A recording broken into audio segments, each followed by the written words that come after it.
ہماری خداوند یسوع کی انجیل مقدس مرکز کے مطابق اس کا پہلا باب 7 سے 11 آیات تک، اور واز کرتے ہوئے کہتا تھا کہ وہ آتا ہے جو مجھ سے زوراور ہے، اور میں اس لائق نہیں کہ جھک کر اس کی جوتیوں کا تسمہ کھولوں۔ میں نے تو تمہیں پانی سے بپتسمہ دیا، لیکن وہ تمہیں روح القدس میں بپتسمہ دے گا۔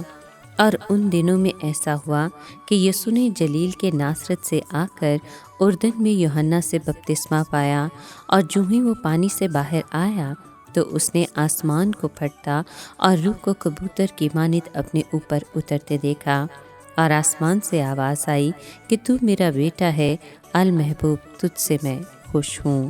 پاک کلام کے پڑھے اور سنے جانے پر خداوند کی برکت ہو، خدا کا شکر ہو۔ عزیز دوستو، یوحنا طباغی کا پیغام یہ تھا کہ خداوند یسوع اعلیٰ اور ارفع اور برتر ہے۔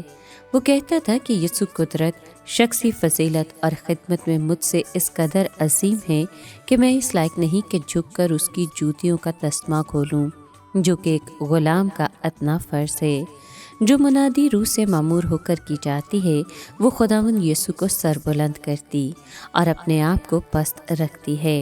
یوحنا پانی سے بپتسمہ دیتا تھا، یہ ظاہری علامت تھی، اور یسوع روح القدس سے بپتسمہ دے گا۔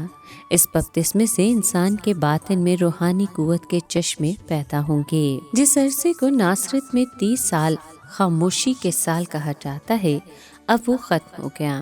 خداوند یسوع اعلانیہ خدمت میں داخل ہونے کو تیار ہے۔ اب اس نے یوحنا سے بپتسمہ لیا۔ جہاں تک یسوع کا تعلق ہے، یہ توبہ کا بپتسمہ نہیں تھا، کیونکہ اس نے کوئی گناہ نہیں کیا تھا۔ خداوند کا بپتسمہ ایک علامتی تھا۔ وہ کلوری پر اس کی موت اور مردوں میں سے جی اٹھنے کی تصویر تھا۔ اس طرح اس کی خدمت کے آغاز ہی سے ہمیں صلیب اور آخری قبر کے واضح اشارے نظر آتے ہیں، اور جب وہ پانی سے نکل کر اوپر آیا تو فی الفور اس نے آسمان کو پھٹتے اور روح کو کبوتر کی مانند اپنے اوپر اترتے دیکھا۔ اس کے ساتھ ہی خدا باپ کی آواز سنائی دی، اور اس نے اعلان کیا، یہ میرا پیارا بیٹا ہے۔ مسیح خداوند کی زندگی میں کوئی ایسا لمحہ نہیں تھا جب وہ روح القدس سے بھرا ہوا نہ ہوتا، لیکن اس وقت روح القدس اس پر اترا تاکہ اسے خدمت کے لیے مسا کرے اور قدرت عطا کرے۔